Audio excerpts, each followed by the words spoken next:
Seja bem-vindo ao podcast ProPR100. 100 anos de criatividade. A história da propaganda paranaense. No episódio de hoje, Leonardo Lazarotto entrevista Bruno Regalo. Brunão, tudo bem? Obrigado por ter você aqui no nosso papo, dividindo um pouco aí para o nosso projeto de 100 anos de criatividade, a história da propaganda paranaense. E conta pra gente, como que você chegou na propaganda e como que a propaganda chegou até você? Muito legal. Primeiro, eu queria agradecer vocês todos pelo convite, porque, para mim é uma honra estar participando de um projeto desse, saber que está num pedacinho da história da propaganda paranaense que é tão rica. Acho que o Bruno lá de trás, o estudante de publicidade e propaganda, ficaria muito orgulhoso, sabe? Muito feliz com isso tudo. Surreal. E, cara, é difícil, assim, acho que são várias etapas, assim. A propaganda chegou para mim, acho que, voltando, como os americanos falam, né, first things first, né, eu acho que a primeira coisa de todas como todo jovem, tipo, uma adolescência bem intensa, divertida, às vezes problemática, como todo adolescente está se descobrindo ali. Cara, eu sempre fui meio apaixonado por futebol, muito comum, assim, sempre fui apaixonado por futebol, principalmente nos anos 90, eu nasci em 82, então, eu sou apaixonado pelo Vasco da Gama, o que é um sofrimento. O Vasco já foi uma coisa grande, né? Em algum momento do Brasil.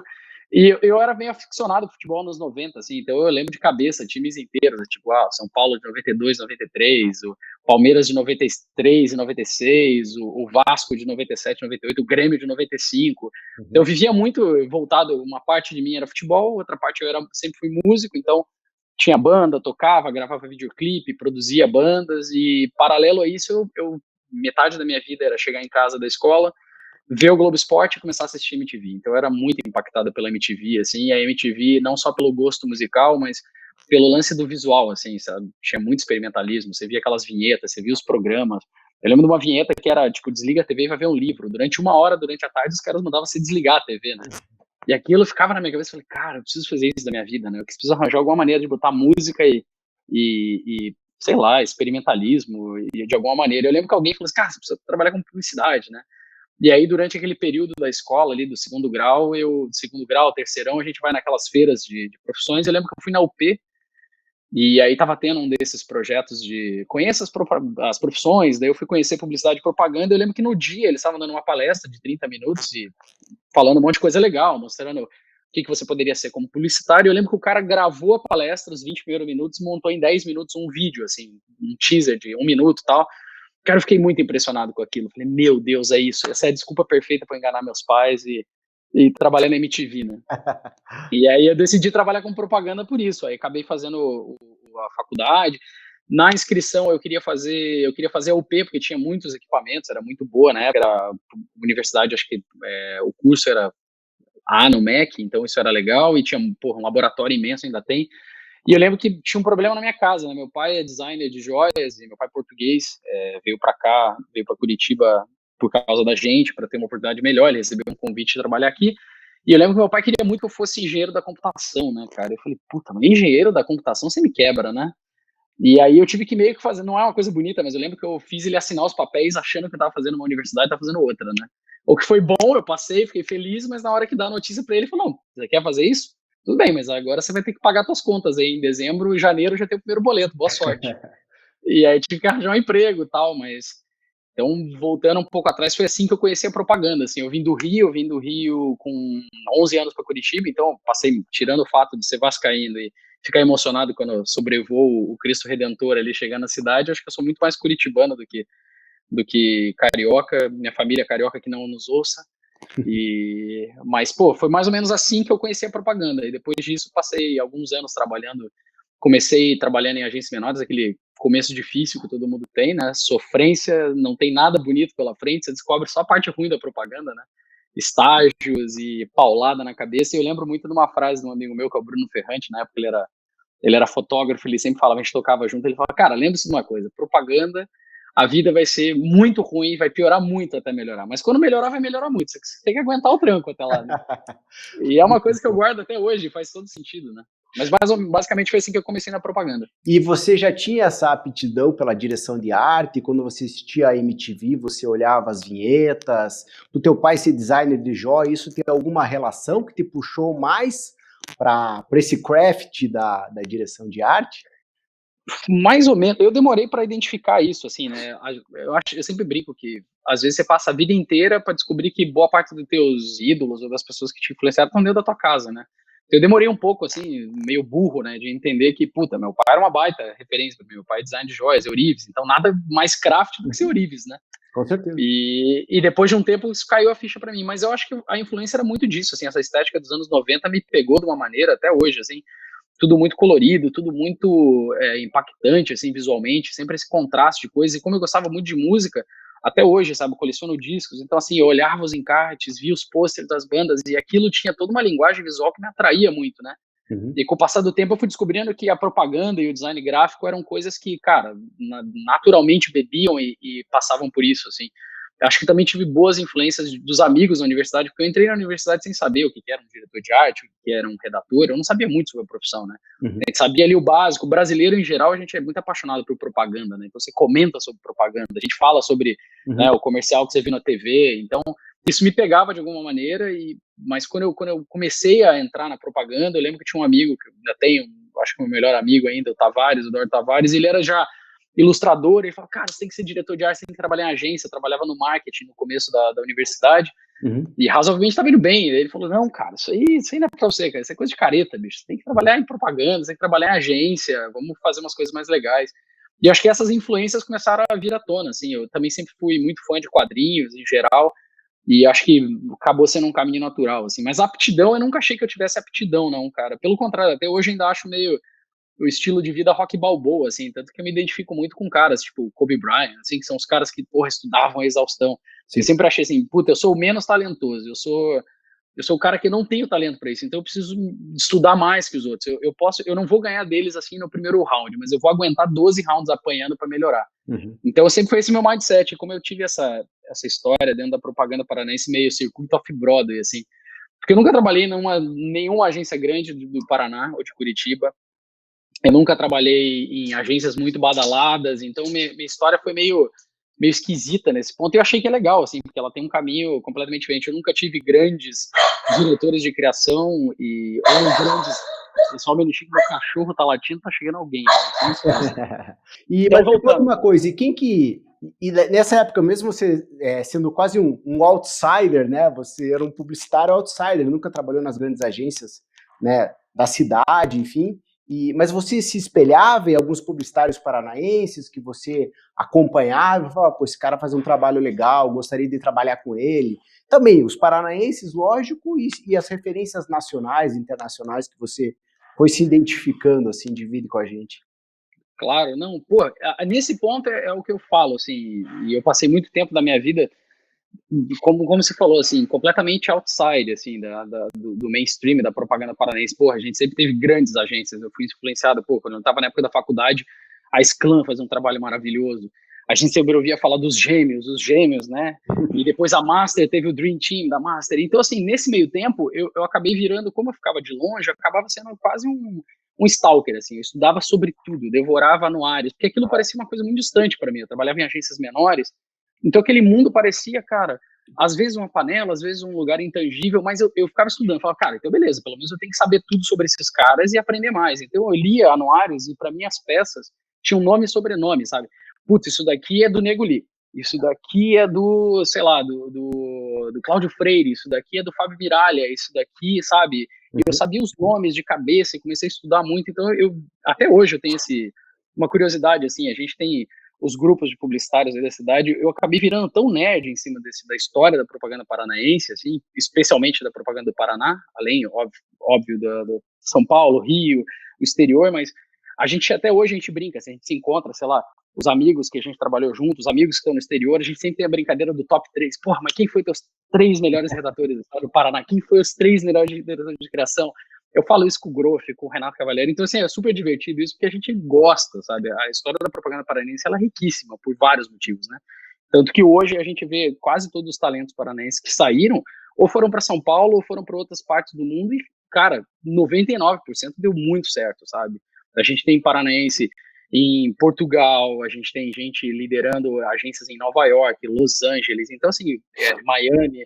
O paranaense é bizarro, a gente tem um DNA, a gente é meio a Portland nacional, assim, exporta muita gente. Então eu estudava muito e, obviamente, admirava uma galera desde o Dream Team da Master, com o Cavalier liderando ali os gêmeos, o Groff, tinha o Flávio Whiteman, o Miralha, então eram caras que eu admirava muito. Quando eu entrei no mercado, as gerações foram se alternando, né? Daí a gente começou a geração pós-gêmeos, então a gente tem ali, eu brinco que são a geração dos catadores de corpos, né? Porque acabou o glamour, acabou aquelas grandes estruturas, mas veio muita gente muito talentosa que não tinha mais aqueles budgets, né? Mas fazia um trabalho incrível, que daí tinha o Vitor Afonso, o Rodolfo Amaral, na época tinha a CCZ Elétrica, acho que foi a primeira agência a romper um pouquinho daquela estrutura Opus, Master e Heads, né? E a gente tinha ali o Groff e o Paulo Almeida, que, putz, era um baita diretor de arte, hoje está em Dubai também, mandando super bem. Então, eu sempre estudei muito, e, obviamente, as outras gerações que veio, o Pupo, a Caro, o Lipori, e assim por diante, todos eles me inspiraram muito, né? Então, eu estudava muito sobre esses caras, e, obviamente, adoraria ter trabalhado com eles. Acho que eu lembro um fato curioso, porque daí eu fiz a Universidade Positivo, depois eu fiz a Lemon, que foi uma Antecessora da PUC. Exatamente. Então, e eu fiz parte da primeira turma. E a primeira turma tinha, sei lá, tinha o Eduardo Rebola, tinha o Lipe Farias, que está hoje na Inglaterra. A gente tinha uma leva de gente muito talentosa, e para mim era estranho, assim, porque eu era o cara que não estava nas agências e estava ali, conhecia todo mundo de nome, né?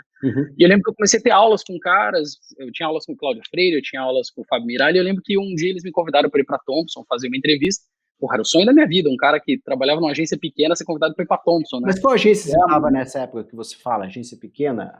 Eu trabalhei em poucas agências e trabalhei muitos anos. Eu sempre acreditei que você tem que desenvolver, passar algum tempo dentro da agência primeiro. Ninguém vai te dar o melhor job na agência, claro, você trabalhando 6 meses, entendeu? Você tem que desenvolver ali, roer o osso, o cara fala, putz, esse cara resolve bem o dia a dia, deixa esse cara pegar uma coisa mais proativa, enfim. Então eu trabalhei, quando eu me formei, eu trabalhava, comecei estagiando numa agência chamada Tomahawk, que várias pessoas passaram por lá. Sim. E era super puxado, mas muita gente boa passou por lá. O Ricardinho, que é um craque também? Não, o Ricardinho era na Terremoto. Era na Terremoto. Também era ótimo, exatamente. A Terremoto, que era mais legal que a Tomahawk, sem dúvida. E aí, eu só falo isso que a Tomahawk já morreu, né? E era um triturador, assim, a gente ralou. As duas fazem barulho, né? A Terremoto e a Tomahawk. Exato. Aí, depois disso, eu trabalhei numa agência chamada MC Comunicação, que era uma agência que eles estavam abrindo para cuidar da conta da Copel. Eles tinham vencido a concorrência. Eu trabalhei bastante com coisa governamental, era diferente, não era tão criativo, mas ali eu conheci o Eugênio Tomé, que tinha trabalhado na Umuarama, fui diretor de criação de uma das maiores agências da história do Paraná. E, pô, esse foi o cara que me ensinou assim, ser diretor de arte, mas enquanto você não escrever um roteiro, eu não vou te liberar. Não, mas eu preciso fazer. Você vai escrever, você vai aprender a escrever, porque assim, como diretor de arte, se você não escrever, cara, você vai ser só mais um. E ele era o cara que me ensinava a roteirizar até hoje, né? E depois disso eu trabalhei na IE, do começo ao fim, até ela ter terminado, que foi uma house, que começou house, depois no último ano saiu de house, tinha um cliente só no começo, da WhatsApp, exato, começou com, sei lá, 1 milhão de verba publicitária no ano, em 6 anos tinha 58 milhões, assim, era bizarro, patrocinador de Copa do Mundo, e porra, foi um baita laboratório, foi completamente diferente para mim trabalhar nisso, porque você trabalhava 100% focado nos números do cliente, performance, isso foi muito legal. E quando eu saí de lá, eu tinha algumas propostas, aí sim, para trabalhar nas agências mais legais, na Master, na CCZ, já tinha outras propostas, mas nesse meio tempo apareceu o Mercer e era um cara que eu gostava muito dele na época. Mas antes de você entrar na tua história do Mercer, enfim, conta esse fato que eu até te interrompi, mas você estava falando que você estava na Lemon, Cláudio... sim. E aí... Putz, foi... Exato, aí fui chamado, o Cláudio Freire chegou, desculpe, Freire, vou ter que te imitar aqui, né, chegou pra mim, olha, Bruno, eu gosto muito de você é o Fábio Miralha, que eu conheci você, por favor, leve a sua plaça da manhã, eu acho que vocês vão se dar super bem, você é um cara super sério, tem um layout muito legal, vai lá amanhã. E aí, pô, pra um cara que tá trabalhando numa agência pequena, cara, eu quase chorei, eu não dormi aquela noite, eu refiz todas as minhas peças, fiquei ele perfumando cocô, né, não tinha muita coisa, então eu tava tentando salvar uma coisa ou outra, imprimi tudo, fui lá, né, na Thompson. Cara, eu lembro que eu entrei no prédio da Thompson, ali na Carlos Carvalho. Sim. Eu juro pra você, cara, eu vi tinha umas pessoas que serviam nas mesas do Criativo, então assim, tinha frutas da estação, refrigerante, suquinho, eu falei, cara, pensamento suburbano, né, caramba, cara, já vou economizar uma grana aqui, só tô comendo essas frutas e bebendo coca, já vou economizar muito do meu salário, né, o cara já pensando pequeno, né. E aí lembro que o seu Fábio, pô, me atendeu super bem, gastou 1 hora comigo, viu todas as minhas peças. Ele, cara, o seu Fábio não é um cara de muitas palavras, acho que ele deve ter falado 4 coisas, né? Durante 1 hora eu falei, você que fez isso? Legal. Então, como é que a gente faz? Eu falei, olha, seu Fábio, o que o senhor quiser, eu faço aí, lavo roupa, passo café, tamo junto. Até legal. Exato, até isso. E se espirrar, saúde, né? Aí ele virou pra mim e falou assim, então, cara, mas é uma vaga de estágio e tal, onde é que você tá estudando? Eu falei, putz, cara, já me formei, faz um ano, eu já ajudo a pagar as contas em casa, não tenho como. Ele, ixi, cara, WPP é super difícil com isso. Se você não tá estudando, infelizmente, não temos a vaga. Aí eu lembrei daquela frase, olha, para você entrar na Thompson, alguém tem que morrer e você não tá na fila dos transplantados, né? Aí, cara, eu vi o meu sonho acabar ali, cara. Fiquei naquelas cavalos sentado umas 3 horas depressivo, assim. Falei, então se não posso ser a Thompson, eu vou tentar transformar onde eu estiver na Thompson. Então, mudou o mindset ali. Mas foi na época da Lemon, quando eu tive essa oportunidade, foi o mais próximo que eu cheguei de uma agência grande na minha vida até então. Mas quando você trabalhava na IE, na house da Wise Up, você já participava das premiações colunistas locais, sempre teve uma performance muito boa, né, de premiações, Sim. te colocando no holofote, aí no spotlight também, né? Foi, cara, foi esquisito, porque assim, então assim, eu tinha 27 anos, acho que foi a primeira vez que ganhei um prêmio, foi um GP de rádio no Colunistas, então, diretor de arte ganhando GP de rádio, né? Que era aquela história, pô, eu não tenho muita condição de produzir um filme, então eu vou ganhar o rádio, né? Fazer umas coisas legais pra rádio. E aí eu lembro que a gente foi ganhando ano após ano, acho que depois do terceiro ano eu ganhei o prêmio de publicitário do ano, assim, então foi meio chocante, assim, aí tudo mudou, e no outro ano a gente ganhou a agência do ano. Então as coisas começaram a aparecer, assim, de um jeito muito diferente, assim, depois de muita relação as coisas começaram a acontecer.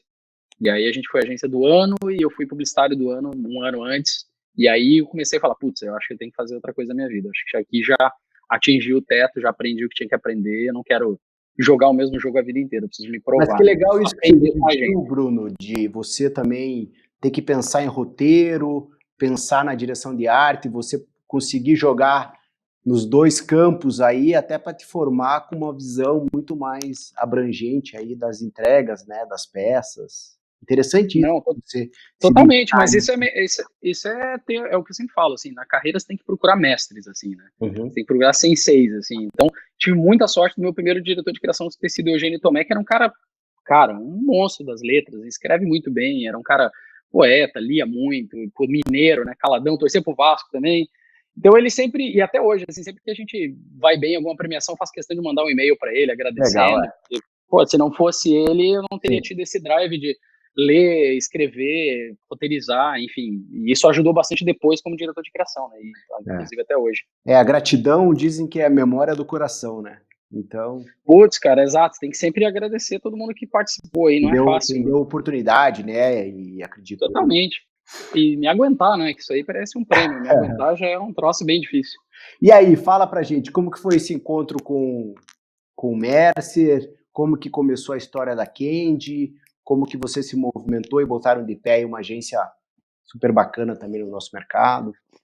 Cara, foi completamente maluco, assim, a gente já sabia que a IE havia sido comprado pelo grupo Abril, né, e a gente tinha feito um trabalho bem legal lá, e aí tinha aquela história assim, peraí, eu vou continuar no grupo Abril, recebi uma ótima proposta, na época era, cara, uma proposta financeira irrecusável, de assumir a direção de criação da agência e da produtora, eles tinham uma produtora interna para o grupo Abril, porque eles haviam trabalhado com a gente durante 3 meses já na transição e tinha gostado do meu trabalho. E aí eu lembro que eu tinha acabado de casar, sentei com a minha esposa e falei, então, ó, acabamos de receber aqui a carta, ó, é tipo umas 5 vezes o que eu ganho, cara, e aí, vamos topar? Ela falou assim, você não vai ficar feliz com isso, cara, não aceite isso, você, não é o cheque, nunca foi o cheque, né? Eu falei, puta, ela tá certa, né? É uma algema de ouro. É uma algema de totalmente, literalmente, cara, e assim, eu sempre pensei nisso na minha carreira, assim, a grana tem que ser realmente secundária, sabe, porque a coisa mais barata que você pode oferecer pra alguém é dinheiro, né? Porque, beleza, e o resto? E as outras coisas? A possibilidade de crescimento, o que você vai aprender, né? E aí, nesse meio tempo, um ano antes, a Getz tinha sido a agência do ano, e eu, como nessa loucura de nerd, sempre estudando, eu adorava o estilo deles, assim, eles eram provocativos, eles eram menores, mas eles arranjavam as brigas e tentavam ganhar, e jogavam com os recursos que tinham, e eu também sempre fui um grande admirador do sistema de hot shop americano, então eu estudei bastante sobre isso muitos anos. E me lembrava um pouco das coisas do início da Crispin e tal. Eu falei, puta, salvo as devidas proporções, claro, né? E aí eu lembro que eu sempre pensava assim, eu nunca tive grandes líderes, eu não trabalhei com tanta gente, então eu preciso aprender. E eu tinha muita cara de pau, eu entrava online e falava, cara, eu gosto muito do teu trabalho, se a gente pode almoçar para eu pegar umas informações. E as pessoas eram muito mais abertas do que a gente imaginava, né? Inclusive é uma coisa que eu faço até hoje. A gente pode falar disso depois, de submeter o trabalho para pessoas muito melhores do que você, para te inspirar. E aí o que aconteceu foi, eu conversei com o Mercer, eu almocei com ele, com o Stachon, falei, cara, eu sou fã do trabalho de vocês, acho, puta, muito legal, eu queria que vocês dividissem comigo umas coisas. porra, desse dia em diante a gente ficou muito amigo, um começou a acompanhar mais a carreira do outro, passado, sei lá, 7 meses, 8 meses, o Mercer falou, cara, a gente vai sair da agência. Eu falei, cara, como é que você vai sair da agência do ano, né? Agora que vocês estão no auge. Ele falou, então, exatamente por isso, é hora de começar tudo de novo. E aquilo bateu na minha cabeça, eu falei, cara, porra, também tô pra mudar a história, acho que vamos conversar. E aí, cara, não teve muitas conversas, a gente teve 2 conversas, eu não olhei nem contrato, cara, pra você ter uma ideia. Foi assim, eu confio em vocês, vamos pra cima, vocês querem fazer isso, eu não vou aceitar as propostas que eu tenho aqui na mão, só quero liberdade para eu criar do jeito que eu quiser. Vocês vão me dar essa liberdade? Porque eu acho que hoje eu já tenho algumas ideias, eu estudei muitos modelos de hot shop norte-americanos e, puta, eu acho que eu sei o que eu tenho que fazer. E eles aceitaram, não sei por que eles são malucos, aceitaram. E aí nasceu a Candy Shop. A gente decidiu o nome rapidamente também, era para ser Coffee Shop, e aí tinha um cara na Bahia que tinha uma agência com esse nome, e os caras me ligaram e falaram, você tem 10 minutos para achar outro nome. Eu falei, então é Candy Shop. E aí eles, mas por quê? Eu falei, cara, já viu uma criança numa loja de doce? É mais ou menos isso, vambora. E foi rápido, assim, e aí a gente assumiu, tocamos, cara, super difícil no começo, acho que foram 4 anos e meio, e a ideia do conceito inicial era essa, assim, eu queria que tivesse uma agência, uma boutique criativa, que a gente conseguisse entregar isso com muita velocidade, não focasse nossas remunerações em mídia, que fosse bem o padrão americano, que é focado na venda do craft, na entrega do protótipo e dos grandes conceitos. E eu tinha estudado a exaustão, assim, meu livro de cabeceira era o Hopla, da Crispin Porter, então eu era fã do Chuck Porter e do Alex Boguski, da Fallon de Minneapolis, eu era, obcecado pelo início da Droga 5, da Wyden, então, cara, eu sabia de cabeça todo esse modelo de negócio, eu achava isso fantástico. E aí a gente foi implementando isso com o passar dos tempos, e foram 4 anos intensos aí de Candy Shop, até então os melhores anos e mais puxados da minha vida. E no momento que o mercado também já não tinha aqueles grandes players do passado, de época áurea aí, de Masterheads, Opus, né, Thompson, até por aquela migração das contas, muitas contas saíram daqui, era um mercado que estava ainda mais com o olhar de varejo, e foi um desafio mesmo aí, empreender, né, na área de comunicação nos últimos 10 anos aí. Totalmente, era uma maluquice, né? Você a topar fazer um troço desse não faz muito sentido, né? No momento que, de novo, o Brasil estava em crise, mas o Brasil está sempre em crise, né, gente? Então a gente sempre, se for pensar o cenário perfeito, não existe o cenário perfeito, né? Mas assim, eu imaginava o seguinte, peraí, mas se eu for pagar o preço por alguma coisa, se tiver que perder minha casa, que não era muita coisa que eu tinha, pelo menos que eu perdesse por alguma coisa que eu acreditasse, né? Que eu estivesse lutando uma guerra que eu achasse que fosse justa, né? E nesse meio tempo, o que aconteceu? A gente tinha essa ideia, na minha cabeça era, a gente não tem um grande nome para chegar nos grandes clientes, as verbas acabaram, então a gente chegou num momento que a festa acabou, né? Você não tinha mais um HSBC injetando milhões na economia, você não tinha grandes anunciantes mais no Paraná, como você disse, então a gente tinha que se reinventar. Mas como eu também vivia boa parte da minha vida sem esses recursos, então eu não sentia falta de ter essa superprodução. Eu sempre fui um cara que fazia as coisas sem ter, não tem a melhor foto, eu vou dar um jeito aqui, vou fazer tipografia, vou fazer à mão. Eu nunca usei, isso também tem a ver com umas coisas do Chuck Porter, assim, eu sempre fui fã das Porter Rules, assim, né? Tem três pontos que o Chuck Porter dizia que era o segredo da Christian Porter, que é o primeiro, faça o melhor trabalho que você puder com as ferramentas que você tem, sem reclamação. Então, assim, é isso que você tem, a gente vai fazer o melhor que puder. 2, divulga para todo mundo, cara, conta para todo mundo, tenha certeza que as pessoas saibam que foi você que fez isso. E 3, atenda o telefone porque alguém vai ligar. E foram exatamente as regras que a gente usava para Candy Shop. A gente botava muita coisa, sempre dizer que 54 semanas no ano são 54 oportunidades de fazer uma coisa boa de verdade. Então era provocativo, a gente ralava para tirar coisas do papel e espalhava a mensagem, cara. Usava os social medias para se tornar mesmo uma amplificação da mensagem. Ó, nós fizemos isso, daqui por diante isso não nos pertence mais. Se você achar bom ou ruim, comenta aqui embaixo, porque semana que vem tem mais. E isso foi um mindset, um drive, assim, que acabou influenciando muita gente, sempre com esse cuidado, com esse carinho na execução. E durante um tempo foi incrível, assim, cara. Eu consigo ver claramente uma geração de galera nova que se inspirou, porque a gente estava numa entre-safra, como você disse, né? As grandes agências estavam tentando se reformular, muitos dos talentos haviam ido embora, então acabou se encaixando. A Candy Shop acabou entrando num momento ali que não existia mais aqueles 3 grandes players, né? Todo mundo podia jogar esse jogo. E acho que foi muito legal, eu acho que foi um legado bacana, assim. Até hoje eu recebo feedbacks dos estudantes. Depois disso, a gente foi presidente do Clube de Criação do Paraná, que foi outro sonho realizado, que era uma instituição que me formou. E ver um cara de fora das agências tradicionais liderar o clube, foi muito legal ver o clube também se internacionalizar, né? Isso era outra coisa que eu também gostava muito, assim, qualquer tipo de viagem eu investia muito do bolso, então eu ia para uma viagem, arranjava uma desculpa para entrar na agência X e lá conversar, entender um pouco mais o modelo de negócio. eu tinha um dinheirinho aqui, pô, eu vou juntar, vou pagar parcelado, mas eu vou no festival tal para entender como é que aquilo funciona, como é que o South by Southwest funciona, como é que Cannes funciona, como é que o One Show funciona, como é que o El Orro funciona. E fez, porra, toda a diferença, não só na parte do Investiu na tua networking, carreira também, né? sem dúvida, assim, acho que não só pela parte do conhecimento, mas do network e de estar lá, cara, faz toda a diferença. Você está sentindo a aura, você está vendo grandes pessoas que foram seus ídolos ali, muito próximos a você, e tão mais acessíveis do que você imagina, né? Então, fez toda a diferença para mim isso. Mas nesse período que você estava na Candy também, você sempre foi um cara que publicou muito seus trabalhos em veículos especializados, você sempre teve a tua pasta, o teu trabalho de craft, né, a tua direção de arte com esse olhar bem de craft, girou muito, né, então você sempre teve um destaque de premiações, que aqui dava um pouco até, nem muita gente, até os próprios clientes não davam tanto interesse, tinham tanto interesse nisso, mas teu trabalho sempre teve um destaque no mainstream da propaganda de direção de arte muito positivo, né? O que é que assim, a gente tinha uma fórmula na cabeça, era um plano que eu desenvolvi com os sócios, que era o seguinte: a gente não tinha grandes nomes, a gente ia chegar aí na sua empresa e falar: oi, tudo bem? Eu sou o Bruno Regala, esse aqui é o fulano e o ciclano. O cara fala: beleza, é o famoso quem, né? A gente abriu uma agência, que portfólio que você tem? O que você vai entregar? Eu não podia trazer um portfólio da IE, não sou a IE. O Mercer não podia trazer o portfólio da Getz, ele não era mais a Getz. Então, assim, a gente não tinha nada a não ser uma ideia. Então, o que eu falei foi: galera, o negócio é o seguinte, a gente precisa fazer algum barulho e vamos usar os prêmios como drive de negócio, não é pro ego. A gente tem que ganhar prêmio. E assim, vou além, a gente não pode ganhar um bronze, a gente tem que ser a agência do ano. O dia que a gente tiver um outdoor na rua dizendo nós somos a agência do ano, eu tenho uma desculpa para bater na porta do cliente. Oi, tudo bem? Eu tenho um ano de empresa e eu sou a agência do ano. Pô, mas em um ano não vira agência do ano. A gente vai virar a agência do ano em um ano. Só que vai doer. Mas vamos fazer? Vamos fazer. Então, sempre foi esse drive. Nos 4 anos que eu estive lá, ainda está sendo, a gente foi a agência do ano. E como você disse, os clientes não davam muita bola para isso, mas a partir do momento que você bate na porta deles com um argumento, ele te ouve. Assim, talvez tenha alguma coisa aí. E aí, quando você apresentava o plano de negócio, como que a gente se portava, que não era só a criação pela criação, mas era o risco. A gente sempre vendia, cara, você tem que ser arriscado. A gente é a proposta arriscada. A gente brincava que tinha a regra de Parintins, né? Eu vou te entregar o garantido, mas eu vou te entregar o caprichoso toda vez, porque senão não tem carnaval. E a gente sempre era no limite, cara, a gente chegou a perder clientes porque ia muito além. Tipo, cara, não, aí vocês estão abusando. Mas a gente fala assim, cara, se for para entregar o tradicional, existe gente entregando muito melhor que a gente, com muito mais know-how, com muito mais anos. Então, assim, nós somos o investimento de risco, nós somos a bolsa de valores maluca, a gente é o Bitcoin. Então, você vai ter que ter estômago, vamos nessa?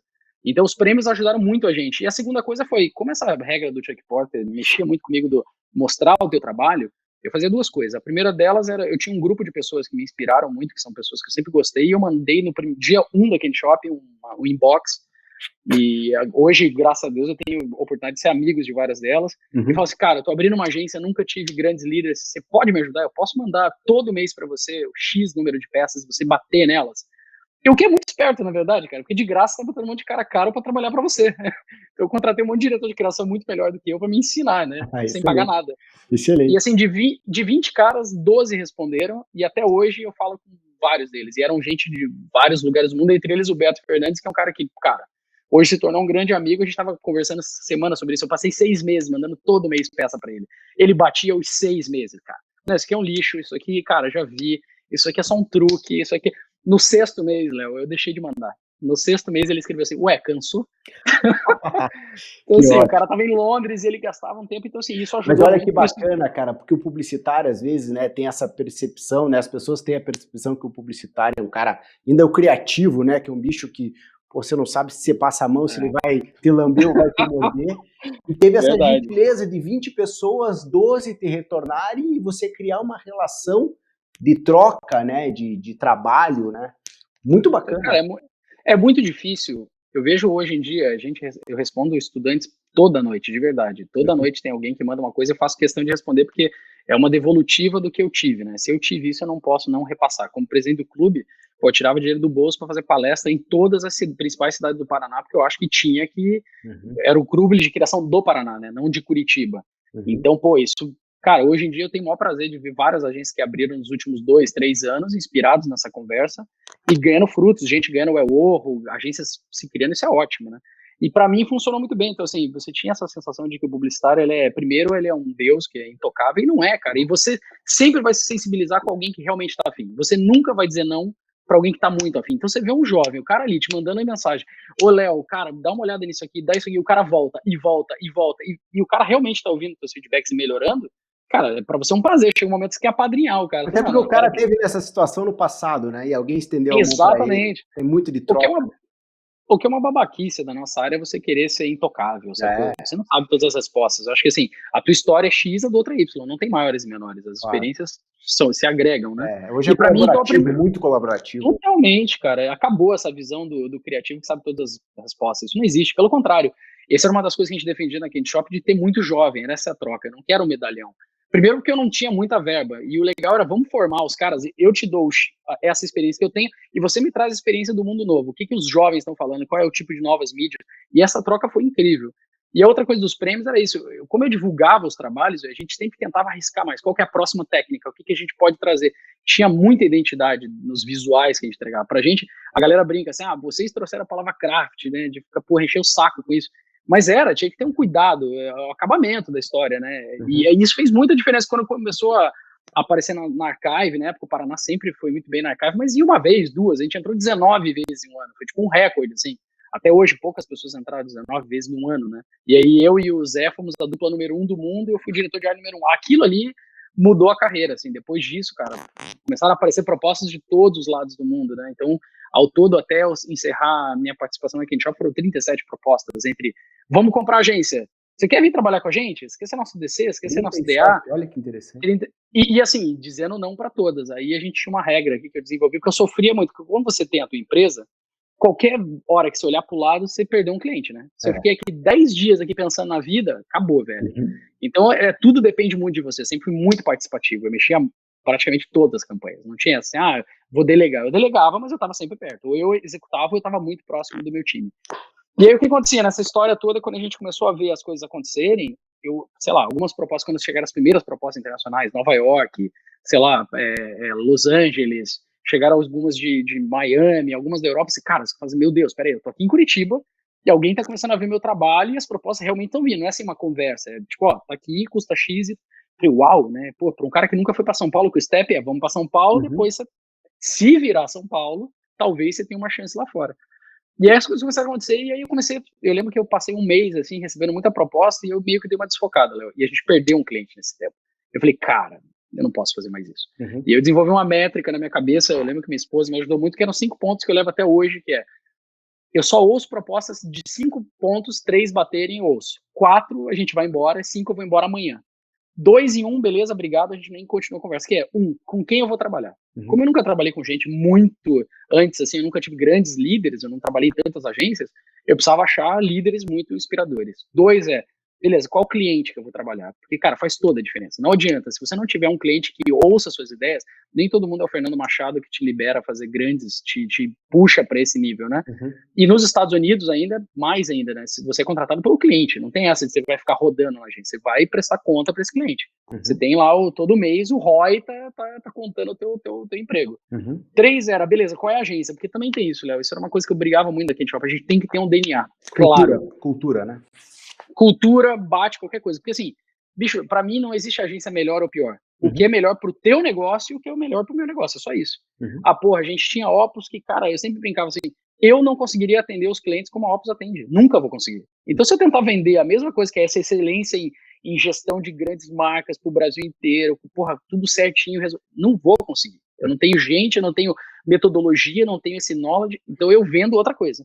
Então, da minha cabeça era sempre isso, qual é o nosso DNA? A gente tinha poucas regras e muito bem definidas, que era, cara, não pode ser assholes are not welcome, você é o que você assina, esqueça o teu passado, você vai escrever tua história aqui, a gente tem que entregar todo dia o final art, não tem essa de, eu vou escolher esse cliente aqui, me parece bom, cara, não importa, a gente conseguiu fazer filme em Los Angeles para cliente de ortodontia em Londrina, então dá para fazer, então cara, corta essas desculpas, então pra gente fez muita diferença essas coisas do DNA. O quarto ponto para mim era qual é a cidade, porque às vezes você acha uma agência que é incrível, mas você está disposto a morar em Boulder, no Colorado? Sim. Essa agência é incrível. Você está afim de morar em Bruxelas ou em Minneapolis? Isso tudo conta, né? A cidade influencia completamente a tua escolha. E por último, qual que é o cargo, qual era a grana? Então, quando eu batia esses pontos, para mim, assim, bateu 3, a gente começa a conversar. 4, eu vou embora. E 5, eu vou embora amanhã. E depois de um bom tempo nessas indas e vindas, pintaram umas propostas, começaram a vir umas propostas graças a esse negócio de divulgar o trabalho, de outras agências, eu comecei a sentir, cara, alguma coisa a gente tá fazendo aqui que tá chamando a atenção dos caras, né? Principalmente pelo visual. Eram muitas vagas de head of art, diretor de criação, diretor de design, diretor de arte. E aí, entre elas, depois de 37, eu sempre fui dizendo não para todas. Eu falei, cara, ainda não é o que eu quero, ainda não é o que eu quero. Para eu largar o meu negócio, tem que ser uma coisa que faça muito sentido para mim. E até que então, depois de um ano de namoro, eu já tava um ano namorando com a Shy Day, que é uma das minhas 5 agências favoritas, né? Da história, né? O Lee Cló, toda a história da Apple do 1984, de ser Los Angeles. Quando eu vim filmar aqui, eu pedi, pô, Renato, posso ir conhecer a agência? Pô, foi incrível, fiz um podcast pro clube. E no final, o cara vira pra mim e fala, tá, e o que você vai fazer da tua vida? Eu falei, não, voltar pro Curitiba, tocar minha vida, tá ótimo lá. Ele falou, cara, você tem vontade de morar fora? Eu falei, eu tenho, em algum momento da minha carreira, espero poder. Se você quiser, você me avisa que eu vou te ajudar. Não, o cara Mas foi gentil, aconteceu né? assim, você se preparou um pouco, você foi para lá, vou visitar, deixar, Eu já mostrar me uma boa preparava, impressão. eu já me preparava há 2 anos, Léo, não pra isso. Assim, e o Mercer definiu isso muito bem. O dia que eu contei, falei, cara, eu tô indo embora, porque eu nunca cheguei pro meu sócio e ficava assim, ó, me chamaram pra ir pra tal lugar. Eu nunca Sim, levava não ficava. propostas. Isso não existe, isso Sim, é só uma claro. imbecilidade, Aham. entendeu? Mas pra mim era uma coisa assim, chegou o momento que o Mercer falou assim, cara, instintivamente, você nunca pensou nisso, mas você já preparou tua carreira para isso. Sim. Você divulga teu trabalho como se fosse... O Curitiba virou um ponto de referência que você vive em Curitiba, mas tua cabeça não tá em Curitiba. Você Você era um cara acompanha... global já.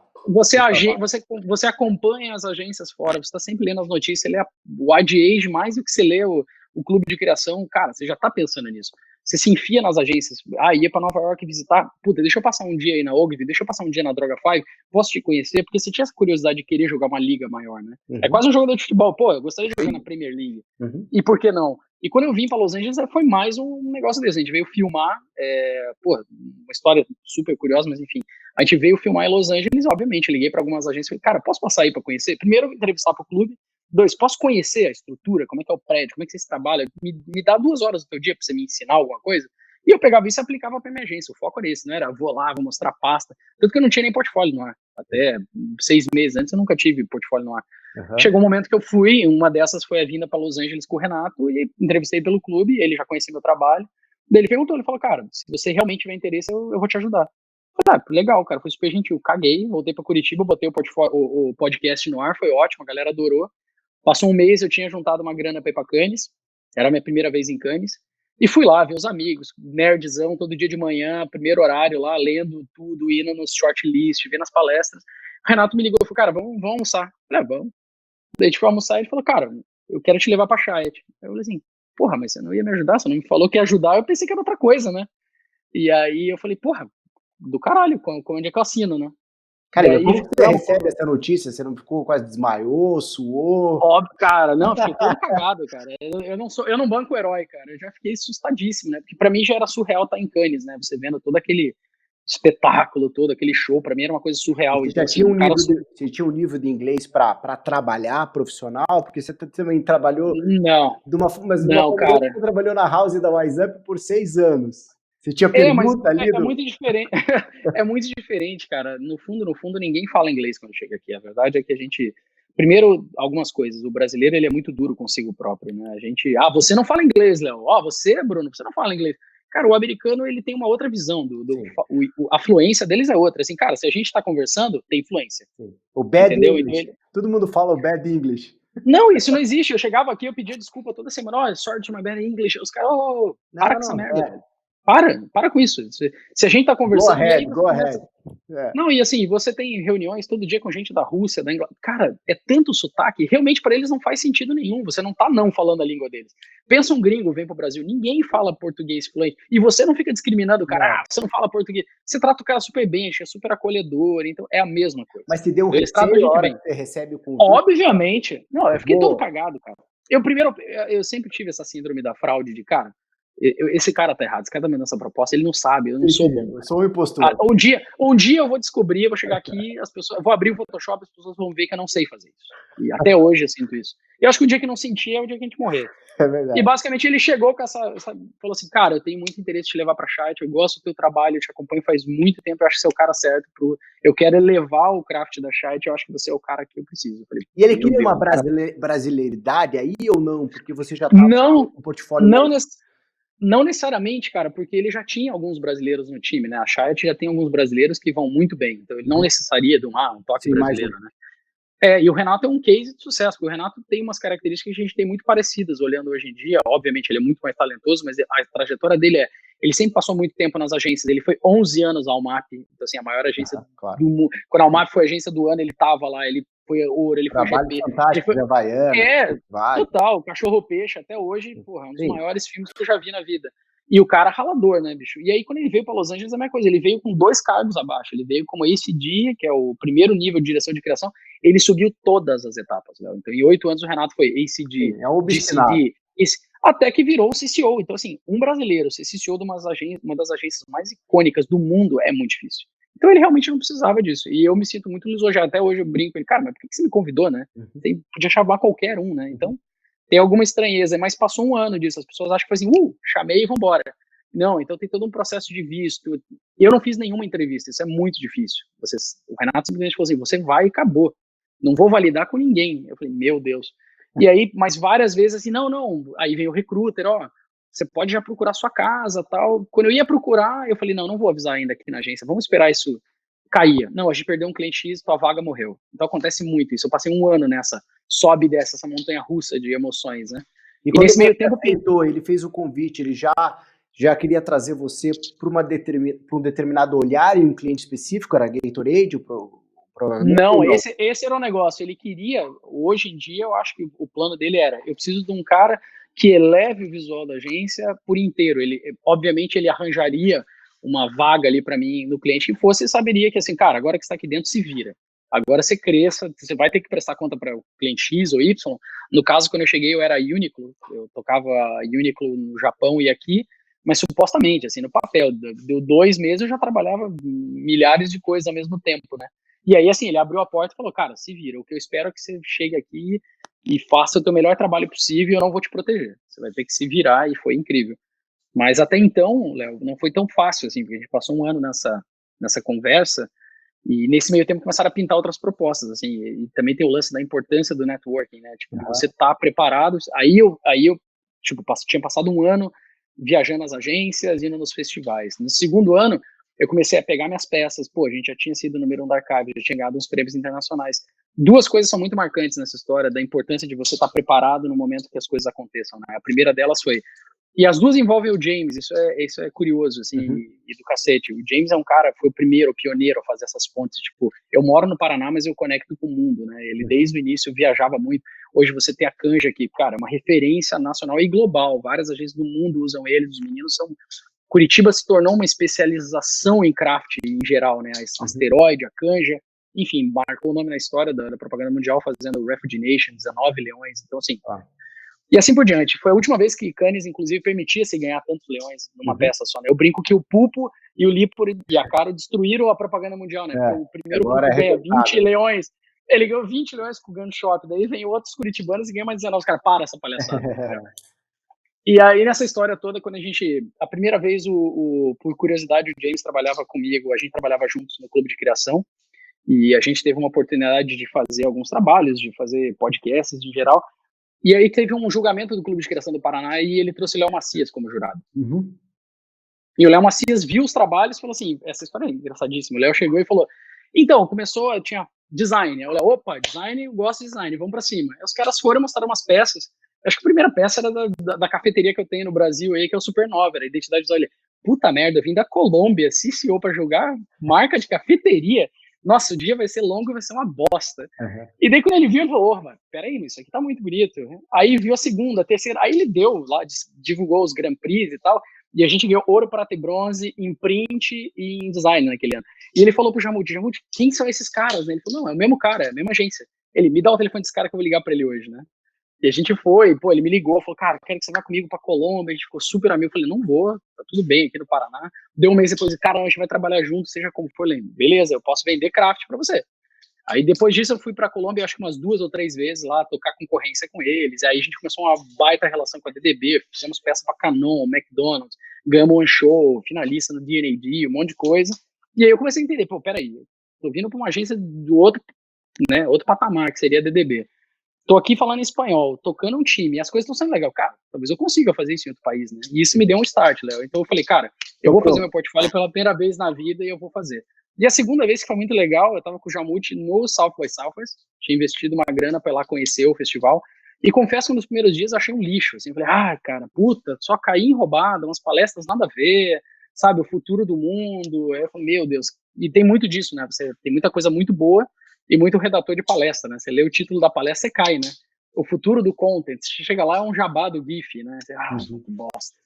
E aí o James me apresentou, um dia o James falou assim, cara, vamos juntar. E aí, pô, a gente conheceu o Luiz Sanches e o Nogueira, da UMAP. Pô, e foi sensacional, cara, assim, em 10 segundos de conversa a gente teve, porra, foi um papo super agradável, falando de futebol, guitarra, e sei lá, a gente não falou nada muito de propaganda. Do Cídio tava nesse jantar, não conhecia também, o do Cídio era um grande ídolo, pra mim o top 1 redator da história da minha lista lá do Paraná. E o que aconteceu foi, passaram-se um mês, eu recebi um telefonema do Luiz, falando, cara, de alguém da UMAP, falando, pô, eu gostaria que você viesse aí pra gente conversar e tal. Eu falei, cara, aí tremeu a base, falei, puta, a UMAP é um bicho diferente, né, é a agência dos sonhos. Todo diretor de arte já sonhou um dia, quem sabe, tá na UMAP. E aí fui lá conversar na época, fui com a Keka e com o Luiz, e foi uma conversa fantástica, assim, a gente passou uma hora, e o Luiz falou, cara, então é isso, você tem 3 dias para decidir, a vaga é X, e era uma vaga muito legal, tipo, num nível altíssimo em direção de arte. Falei, cara, meu Deus, liguei pra minha esposa e falei, rolou, a gente vai embora. Assim, Almap, Luiz Sanches, clientes bons. O único problema era que eu não era muito fã de São Paulo, mas tirando isso, falei, vambora. E chegando em Curitiba, eu recebi um telefone, eu pisei no aeroporto, já todo tenso, né, falei pra minha esposa, chegando aí a gente já conversa, mas eu acho que a gente vai embora. Eu lembro que no dia, Léo, sem brincadeira, pisei em Curitiba, toco meu telefone da Chiat. Então, o Renato quer saber se vai rolar aqui, vamos fazer. Eu falei, cara, e agora? E as coisas aconteceram meio nos mesmos dias, assim. E aí eu tive pouco tempo para decidir. Foi muito louco.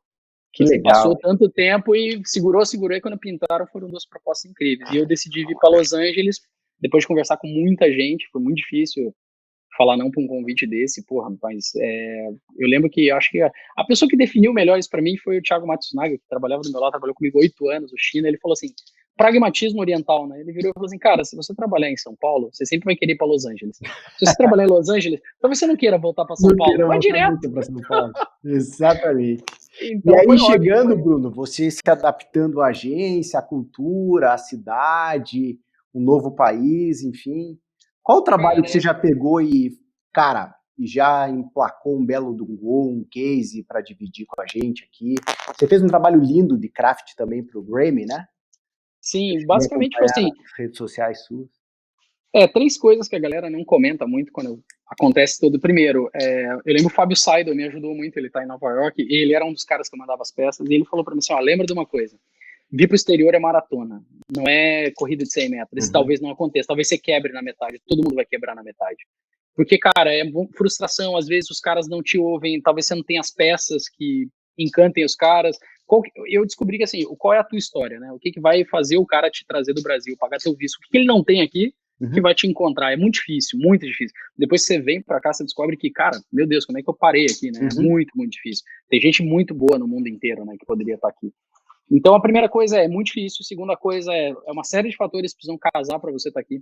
O terceiro ponto é muito caro vir para cá, as pessoas não têm muito essa noção, né? Então, cara, a gente queimou um apartamento, basicamente, porque assim, é muito caro, você vai se desfazer da sua vida no Brasil, aqui você vai chegar, você não tem crédito, então para você alugar um apartamento, você tem que dar 3 aluguéis, então você vai pagar o quê? Vamos dizer que um aluguel custa 3 mil, 4 mil dólares, você falando à vista, você não ganhou nada ainda da tua agência aqui.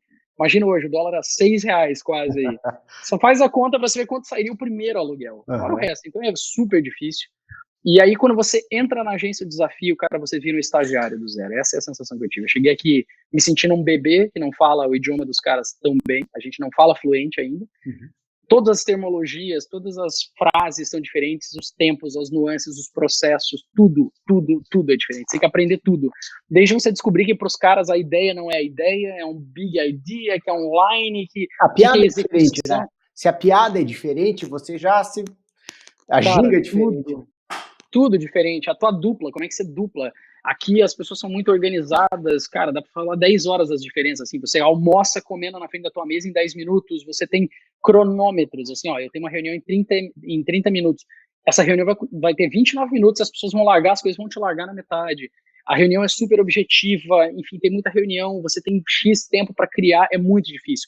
os rounds são muito apertados, as pessoas têm essa falsa sensação. Não, nos Estados Unidos você trabalha menos. Você não trabalha menos, você trabalha muito mais. Você tem vários projetos com equipes diferentes te cobrando hora por hora, assim, cara.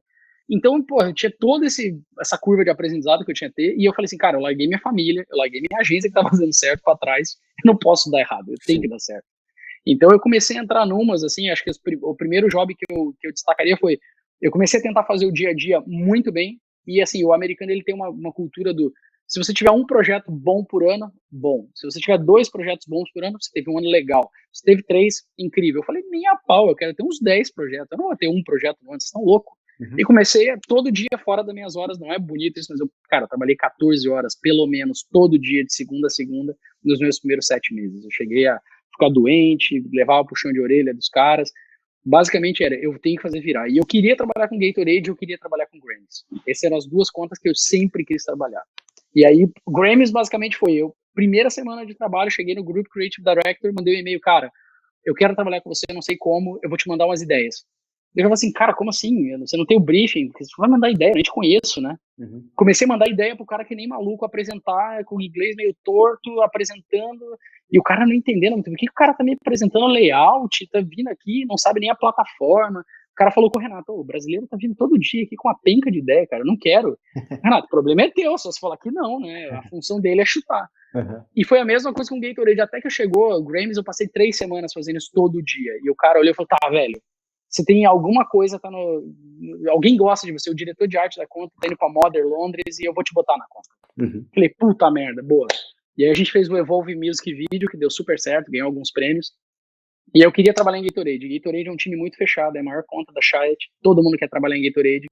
E aqui a gente tem esse negócio, não, o cara é brasileiro, vai me ajudar. A gente tinha um diretor de criação brasileiro, que hoje é um grande amigo, que é o Doug Menezes. E, cara, aqui é o contrário, você é brasileiro, você tem que trabalhar em dobro, eu vou te cobrar mais do que o americano, porque você precisa dar exemplo. E ele não abria a porta para mim, cara, deixa eu te mostrar uns troços. Não. E até que um dia entrou um job sobre rivalidade de Gatorade, eu falei, não, esse aí eu tenho que entrar, nem a pau. E aí tinha uma dupla de freelancers aqui, os freelancers é um mercado à parte, tem muita gente boa que não quer mais trabalhar nas agências, eles trabalham só em um projeto ou outro. E aí eu falei, não, eu vou começar a competir com esses caras. Todo dia eu peguei o briefing, voltava com 12 ideias no outro dia. 12 ideias. Passado 2 semanas de luta contra os freelancers, o grupo Creative Director falou, não, o job é teu, brasileiro, parabéns, bem-vindo ao time. Legal. E, puta merda. E aí a gente fez um filme chamado Make Your Rival Your Fuel, que é sobre rivalidade. Pô, consegui botar o Larry Bird e o Magic Johnson, que eram 2 ídolos nos filmes. O filme é todo assim, cara, se você quer crescer, arranja um rival. Alguém que seja comprometido em chutar tua bunda todo dia. Que faça você acordar cedo, dormir tarde. E esse vídeo foi um sucesso, foi o vídeo mais visto da história de Gatorade, foram 65 milhões de views em um mês. E foi muito legal na época, assim, e esse foi um job muito maneiro, mas pra mim acho que um job que me marcou, acho que eu sou um cara meio zero nostálgico, assim, sobre o passado, em tudo, assim, tirando o Vasco, né, que é uma bosta hoje em dia, mas eu sempre fui zero nostálgico, então, cara, eu sempre acho que o melhor trabalho é o que vai vir, eu não tenho muito, sabe aquele gol que a gente fez? Não, cara, próximo, vambora. E aí o que aconteceu foi, eu fiz um job há pouco tempo atrás do Grammys, que é o Behind the Records, que hoje a gente tá no meio dessa pandemia, tem muito a ver com isso. Existem muitas pessoas por trás aqui nos Estados Unidos, para você criar uma boa plataforma, pelo menos eu aprendi isso com o Gustavo Sarkis, isso é uma outra coisa muito legal, quando você começa a morar em outros países, você virar amigo de pessoas que você sempre admirou, você sempre fui fã do trabalho do Gustavo Sarkis, sei lá, do Guto Araki, que toca Hulu, tem muita gente, muito Roberto, então essas pessoas, você poder conviver com elas e todo dia roubar uma casquinha ali, cara, como é que você fez aquele título? É animal. E o Sarkis, eu falei, Sarkis, como é que faz isso? Ele me ensinou a criar em plataformas, ele sempre dizia assim, primeiro você tem que ter um potente insight, cara. E a Chiat tem muito um drive cultural, assim, vamos achar uma coisa na cultura e inserir a marca na cultura. Se você pensar assim, você sempre vai fazer coisas boas, não é propaganda, vamos tentar achar outra coisa. E o Sarkis me ensinou assim, acha primeiro um insight que o mundo inteiro entenda, o cara na China vai entender. Depois disso, você escreve um puta conceito, que o que o americano busca é o conceito, é o big line, é o big concept, né? Eles chamam isso de idea. A ideia pra gente é a execução pra eles. Né? Depois acha um script, um stunt, que pode ser uma ativação, né, que eles chamam, uma maluquice para suportar isso, para dar base, para trazer à vida esse conceito. E 4, cara, vamos divulgar isso aí que vai dar bom. Então, assim, e os americanos, o Sarkis tem um slide que diz assim, grandes campanhas vão te fazer ganhar prêmios, grandes conceitos vão mudar a tua vida. Então, assim, grandes conceitos viram teu sobrenome. O David Droga fez o que você faz na luz, no escuro te leva pra luz. O pessoal da BB-8 fez Da o Under Sir da Armour, né? Que é BB-8. maravilhoso esse filme da Under Armour. Exato. Maravilhoso. O grande Sir da BB-8 fez o Keep Walking. Cara, quanto vale você ter criado o Keep Walking? Entendeu? É muito mais que qualquer campanha. Então isso mudou a minha cabeça. Eu lembro que eu cheguei pra Grammys, a gente tinha um problema sério. E aqui, cara, pelo menos na chat, tem zero criação de fantasma. Eu cheguei, pensei, vai chegar março, alguém vai chegar aqui, vamos fazer uns leão. Cara, zero. É assim, galera, o que a gente fez de bom? Manda aqui pra minha mesa, vamos validar, ver o que vai. Isso é incrível, você muda teu drive. Você fala assim, cara, eu vou brigar para que o job... Até porque aqui o teu job tem muito mais potência, né? Quando você bota uma coisa na rua aqui, a CNN vai falar sobre isso. Isso é muito legal, né? Você ganha um espectro muito maior, né? E, porra, a gente criava em Curitiba sem verba, cara. É a mesma coisa, só que agora você tá criando para um cliente maior. As dificuldades são as mesmas, né? E aí, basicamente, quando a gente começou a criar esse job, esse eu acho que é o job que eu deixaria o maior highlight, tem um problema muito grave, a música digital fez bem para as pessoas. Todo mundo tem todas as músicas do mundo no seu bolso. Isso é incrível, isso é uma benção. A maldição todas as pessoas dos bastidores, ninguém sabe mais quem elas são. Quem que foi o producer? Quem que foi o guitarrista? Quem foi... Essas pessoas desapareceram, elas não têm mais o crédito atrás do disco, elas não têm o álbum, o nome delas, não existe. E o Grammys falou, cara, esse é o desafio. Solucionem esse quebra-cabeça pra gente, porque a gente tem que dar suporte às músicas. Sim. Não é só o prêmio Grammys, o Recording Academy tem toda uma base de cuidar dos artistas, né? Eles têm desde doação para artistas aposentados, enfim. E aí a solução que eu cheguei, tinham 2 campanhas que foram para a final, e a que venceu chamava-se Behind the Record, que era, a gente criou junto com uma plataforma de data chamada Jackson, a gente conseguiu achar todos os créditos de todos os possíveis discos da história, e a gente convidou os artistas e falou, a gente criou uma plataforma para no dia 23 de outubro você dar crédito às pessoas que merecem. E a gente criava uma plataforma que só o artista pode fazer isso, você não pode como pessoa física. E lá, então, se você é Taylor Swift, você tinha que entrar no site, botar o seu nome, validar que você é Taylor Swift, botar os seus álbuns e gerar na mídia social uma nova capa, com o nome de todo mundo que fez parte. Uhum. Então a gente mudou nas plataformas digitais as capas de grandes discos. E isso deu muito certo. A gente teve a Taylor Swift, a gente teve cara, Jay-Z, putz, a gente teve Billie Eilish, a gente teve, cara, muita gente enorme participando e divulgando isso de maneira a zero custo, entendeu? Uhum. E essa campanha fez um baita barulho, foi finalista do A-List do Ad-Age, a gente ainda não saiu os resultados, a gente está no finalista do One Show, D&AD, Webs, então as coisas aconteceram assim, foi incrível para o cliente ter uma mistura de data, misturando resolução de problemas reais, teve um engajamento absurdo de social media, de digital influencers. Então, para mim, foi uma campanha muito boa, um pouquinho desse resgate do Paraná. O que a gente pode fazer sem nenhum dinheiro, entendeu? Sim. Eu não tenho verba, vamos fazer. E, porra, foi super legal aplicar isso. Para mim, é uma campanha que me marca bastante, assim, atualmente, né? Muito legal, Bruno.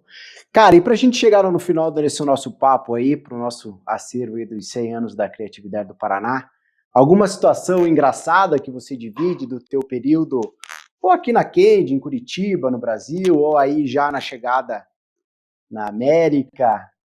Cara, obviamente tem vários, alguns impublicáveis, né, por motivos óbvios. A vida de agência é sempre uma loucura, né, a gente faz umas coisas ou vê coisas que a gente não acredita, né? Mas sei lá, eu lembraria de algumas, assim, acho que o paranaense, a propaganda paranaense, apesar de a gente ser muito competitivo, né, acho que a propaganda paranaense, ela tem muito esse, não, a gente vai pegar esse cliente, vai cuidar desse cliente, vai fazer um trabalho melhor, a gente tem esse lance desse drive motivacional de fazer acontecer, né, fazer com pouco, com muito, e fora nos prêmios também, a gente teve grandes eras de rivalidade na propaganda paranaense. Costumo dizer que a minha maior inspiração no Rivals foi meus rivais da propaganda paranaense, né? Se eu não fizesse bem, os caras iam me destruir, né, no outro dia, assim, eles iam ter peças melhores, eu ficava bravo, falava, cara, puta, o cara fez uma peça incrível, eu preciso fazer uma melhor, né, então era motivacional, assim.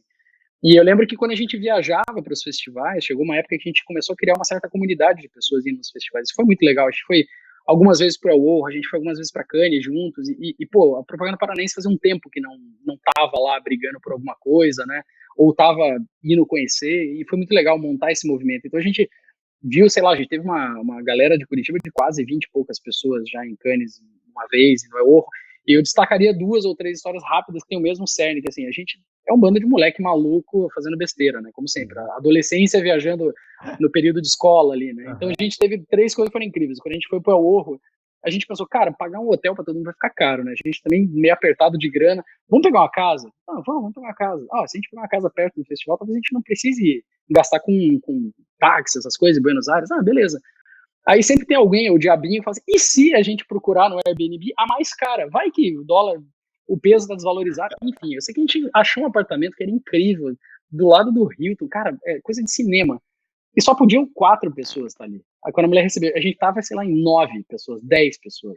Um mais maluco que o outro, com violão, garrafa, aquela coisa, né? Tipo, feriado em Caiobá. E férias da escola. Cara, e aí quando a mulher viu, eu falei, sai todo mundo, só fica 4, desce todo mundo. Aí a mulher olhou assim, cara, por que vocês estão nessa galera? E já estávamos em 5, ela já ficou meio brava. A mulher virou, olha, esse é o Airbnb mais caro de Buenos Aires. Tipo, se vocês fizerem qualquer coisa aqui, eu vou mandar prender vocês. Cara, já deixa pra lá, sobe todo mundo, os 11, né, pra morar uma semana na casa. Aí começa, alguém, é sempre um idiota maluco qualquer, bate, cara, ó, isso aqui é tudo concreto, rígido, não vaza som, a gente pode fazer festa, pode tocar, jogar bola nessa cobertura que vai ficar tudo bem, né? Cara, todo dia era um esporro naquela casa, Léo. A gente destruiu a casa inteira, cara. E, obviamente, no último dia, levei minha família pra conhecer minha mãe. Nunca tinha viajado, eu encontrei com a minha mãe no sábado, porque eu tinha sido jurado naquele ano. E, cara, quando eu desci um dia, eu juro, a 4 quarteirões você ouvia as festas no apartamento. Era ridículo, cara. Eu só não sei como a polícia não apareceu lá. E a gente tinha esse comportamento meio adolescente. Em Cannes é a mesma coisa. Sei lá, um dia de premiação, a gente viu uma areia na frente de um stand da Oracle. Imagina a Oracle vendendo pros clientes. Olha, Oracle. Tal. A gente tinha, tem um canto de areia, uma bola. Vamos jogar bola? A gente acabou criando um campeonato de futebol no meio da Oracle. A gente destruiu o stand, voava areia pra todo lado. Os caras pediram pra gente se retirar. Os meninos da Cancha e Asteroide iam ganhar o prêmio no dia. Os caras foram pro palé cheio de areia, cara. Tudo cagado. Ou a última vez que a gente foi pra Cannes, que passou um caminhão de lixo. A gente tava vazio, era uma Copa do Mundo, tava passando um jogo da Argentina. E passou um caminhão de lixo, sei lá por quê. E a gente decidiu que era legal subir em cima do caminhão de lixo e chamar as pessoas pra subir. Cara, eu sei que em 10 minutos tinha, sei lá, 800 pessoas na rua e virou um carnaval em Salvador. E tem vídeo disso. Parecia que a gente tava num clipe do Rage Against the Machine, polícia tirando as pessoas. Enfim, cara, a propaganda paranaense era também quando a gente se unia era muito divertido, cara. O pessoal sabia como fazer barulho. Ainda sabe, né? Publicitário paranaense é sempre legal. A gente só tem que agradecer a tua disponibilidade de tempo para dividir as tuas histórias, uma história linda aí de quem veio do Rio, começou aqui, né? Se desenvolveu, tem um talento incrível. E acho que a tua própria, né, trato com as pessoas, você sempre foi um cara muito bacana, simplório, querido, então isso aí também abre portas e faz as conexões se tornarem verdadeiras, né? Então esse é um ativo que você tem, além da qualidade incrível aí do craft, da direção de arte que você tem. Temos que agradecer o tempo que você teve aí com a gente para dividir e contar suas histórias. Obrigado a vocês. Para mim foi uma honra, cara. Porra, sensacional. Estar dividindo isso com vocês e do lado de tanta gente que eu admiro e sempre fui fã, né? Isso é muito louco. Bem bacana. O podcast Próprio R100 agradece sua audiência e te convida para conhecer outras histórias de quem faz parte da história da propaganda paranaense através do site www.propr100.com.br. Obrigado e até breve.